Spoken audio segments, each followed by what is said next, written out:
On a le meilleur analyste d'Espagne qui a pris la parole sur nous. Et écoutez attentivement ce qu'il dit du Real Madrid, s'il vous plaît. L'analyste en question s'appelle Álvaro Benito Villar. Il dit: on avait l'impression que le Real Madrid avait beaucoup moins à perdre que Benfica. Kylian Mbappé et Thibaut Courtois sont les seuls à se démarquer du reste de l'équipe. Ce qui s'est passé aujourd'hui face à Benfica est un test pour voir à quel niveau de compétition l'équipe est réellement capable de se mesurer. Exactement ce que je vous ai dit lors de mon précédent débrief. Ouais. Dans ce match face à Benfica, le Real Madrid était venu beaucoup trop confiant. Je ne sais pas si c'est les 3 victoires précédentes avec, comment ça s'appelle, avec Arbeloa qui nous est monté à la tête. On est venu beaucoup trop confiant. Franchement, on a pris Benfica de haut en pensant que nous, voilà, on est dans le top 8, ça y est, on va plus ressortir. Eh ben non. Eh ben non. Benfica, ils sont venus, dites-vous, vous allez voir la suite, hein.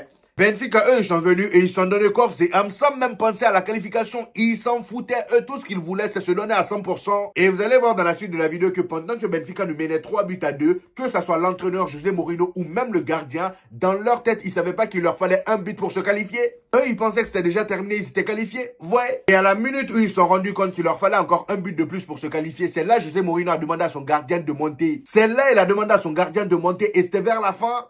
En gros, ils étaient tellement supérieurs à nous qu'ils pouvaient décider à quel moment marquer. Carrément, c'est même le gardien qui allait marquer. Vous vous rendez compte?